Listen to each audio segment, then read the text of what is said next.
It is a luxury hotel like none other, a unique blend of comfort and style, service and sophistication, with an intriguing past and an architectural pedigree. Sweeping views of the Charles River and the Boston skyline, 298 guest rooms, 4 distinctive venues for drinks and dining, each with its own creative approach to entertainment. Nestled along the banks of the Charles River in the picturesque Beacon Hill neighborhood of Boston, the Liberty Hotel is the only hotel in the city on the Esplanade and is conveniently located within walking distance to shopping, dining, and a variety of local attractions. As you sit in the hotel's 90-foot rotunda lobby, enjoying a cocktail and conversation, you may find it difficult to imagine the hotel's arresting history. For 139 years, this building was the site of Boston's infamous Charles Street Jail. Its residents ranged from small-time criminals to notorious gangsters. Legend has it, famed anarchists Sacco and Vanzetti did time here, as did Nation of Islam leader Malcolm X, and the men behind the Great Brinks robbery. People were held here awaiting trial, and typically that meant a relatively short period of time, although for more serious charges, someone could be here for a year or a couple of years, but that was not typical. In the early 1900s, the jail housed a group of female suffragettes arrested for interrupting a speech by President Woodrow Wilson. And during World War II, the commander and crew of captured German U-boat 873 were housed at the Charles Street Jail after surrendering to the Allies. Security was tight at the jail, but not tight enough for one local mobster. Elmer Trigger Burke was a hitman who came to Boston to shoot Specs O'Keefe, mastermind of the Boston Brinks robbery. He shot O'Keefe but only wounded him, and Burke was caught and locked up at the Charles Street Jail. With the help of accomplices on the outside, one day while Trigger Burke was in the jail recreation yard, his accomplices broke into the jail through a building on the perimeter wall. Burke then ran through the gatehouse door and out to Charles Street to a waiting car, and they made their escape over the Longfellow Bridge. At the Liberty Hotel today, there is a granite archway. That archway is the door through which Trigger Burke made his escape. Legendary baseball player Babe Ruth may have left the Boston Red Sox for New York, but he returned in 1926 to take a tour of the Charles Street Jail. He must have known what it would one day become when he told the New York Times, "This isn't a jail, it's like a hotel." One of the jail's most infamous guests was Boston Alderman James Michael Curley. In 1904, Curley was caught taking a civil service exam for a friend and incarcerated at Charles Street. While serving his 60-day sentence, Curley ran for re-election in jail and won. He went on to serve 4 terms as mayor of Boston, 2 terms as a U.S. congressman, and 1 as governor of Massachusetts. Well, it says a lot about Boston politics, I guess. No matter how famous or infamous the inmates, it is the building itself that should be celebrated. The original structure was designed by architect Gridley J.F. Bryant and completed in 1851. With its austere monolithic stonework, it is considered one of the best examples of the Boston granite style of architecture.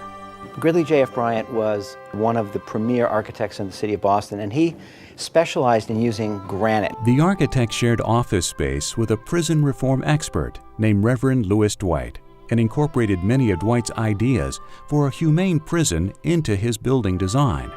The 2 of them actually wanted to create a brand new jail that would be a rehabilitation facility rather than just a place for people to be incarcerated and forgotten about. This building originally had atriums on either side of the cell blocks that allowed each prisoner to look out through those great 3-story windows. And those same 3-story windows, of course, bring fresh air in so that the prisoners were treated with some respect. The jail was built in a cross with 4 wings of Quincy granite, extending from a central rotunda with a 90-foot atrium, what is now the hotel's grand lobby. It held 220 solid granite cells, each 8 by 10 feet long. Everything about it was imposing. I mean, it was an old building, a lot of steel and granite. You really didn't get a flavor of the building until you came out onto what was called the guardroom floor, which is now the hotel lobby. And from there you could look up and you had a commanding view of the cell areas. And you were also at the same time kind of overwhelmed, not just by the scope of the building, but the noises, the voices, the sounds of steel doors closing. By the 1950s, the jail began to suffer from overcrowding and deterioration.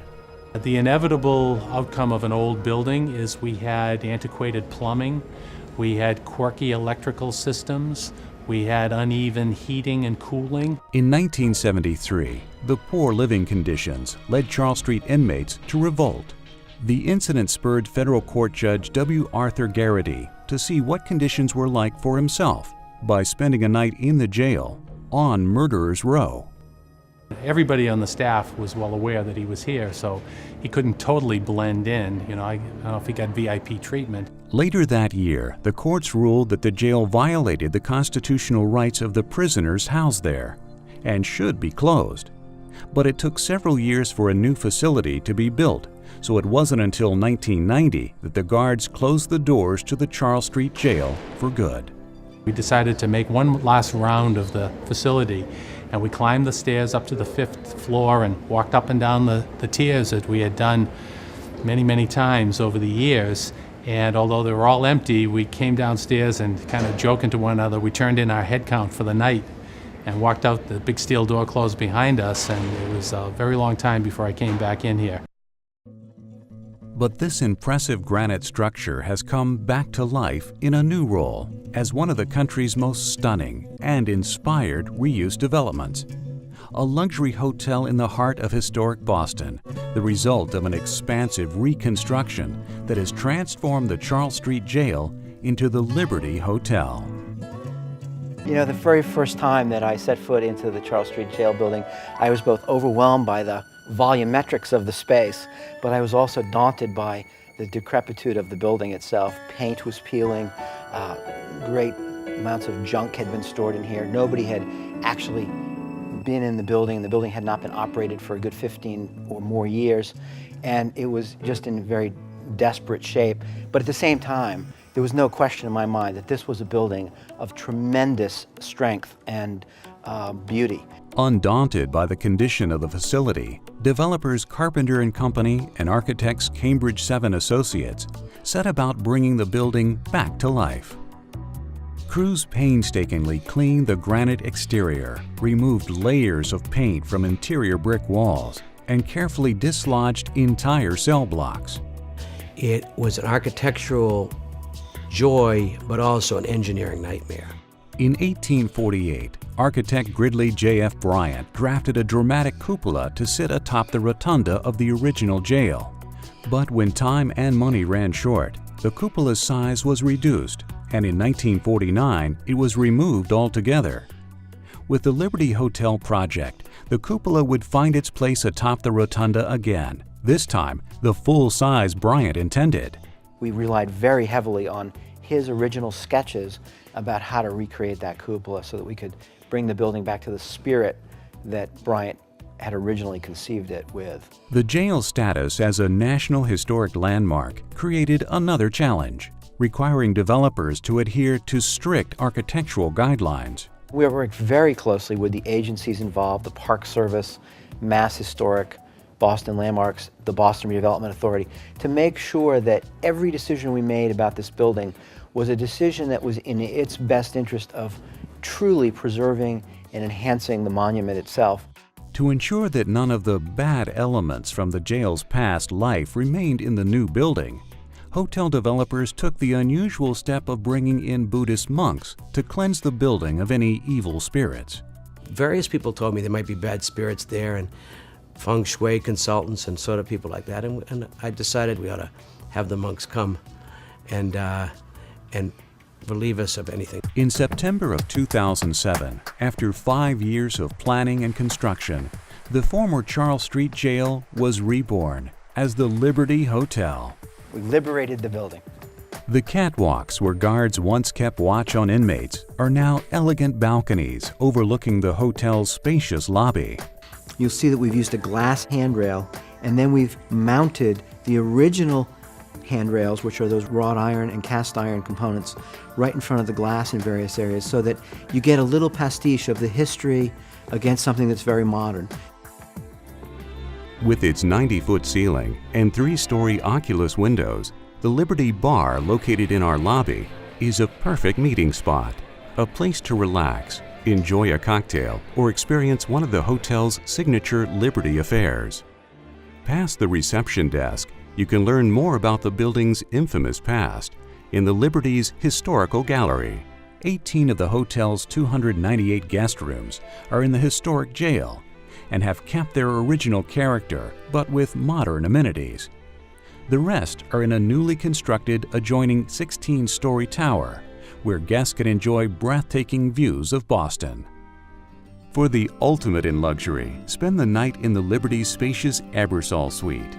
With 2,200 square feet of comfort, amazing views, and a spectacular terrace overlooking the Charles River, it's no wonder the Ebersol Suite has been named one of the top hotel suites in the world by Elite Traveler magazine. An incredible dining experience is just steps away at Clink, the Liberty's signature restaurant. Clink's creative menu highlights North Atlantic seafood, heirloom produce, artisan cheeses, and locally sourced menu items from the region's farms and fisheries. The dining room features vestiges of original jail cells and an open kitchen, while butcher block tables and granite accents add to its contemporary style. Clink's vibrant social scene spills out into the Liberty Bar, where you can sip on a signature cocktail while taking in views of the catwalks above the vast lobby space. Downstairs, award-winning celebrity chef Lydia Shire brings her bold interpretation of traditional Italian cuisine to Scampo. It's not a pure Italian restaurant because, of course, I throw in something that's a little Indian or a little Moroccan or something. It's a crowd pleaser. It's a comfort food place. And if you're looking for cocktails and company, nothing beats the energy of Alibi, or the sophistication of Catwalk Bar overlooking the Liberty lobby, exclusive to hotel guests. The Liberty Hotel has become a fixture in the local community, offering complimentary events to hotel guests and the public through Liberty Affairs. Every Monday, it's Major Mondays. Cure your Monday blues with Monday Blues. Head down to the Liberty to unwind to the sounds of live blues music. Tuesdays, it's all about fine art. Our Gallery Night series showcases works by local galleries and artists. The sweet sounds of acoustic jazz fill the Liberty Bar every Wednesday night at Whole Note Wednesdays.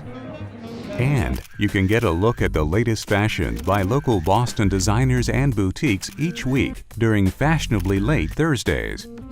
Music from Boston's top DJs fills the Liberty Bar every Friday and Saturday night at Beat Weekends.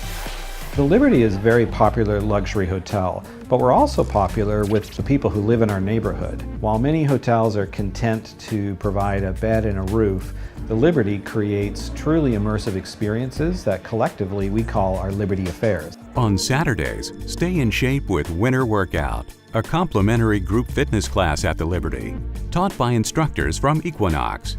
During the summer months, enjoy the Liberty outdoors with yoga in the yard on Saturdays.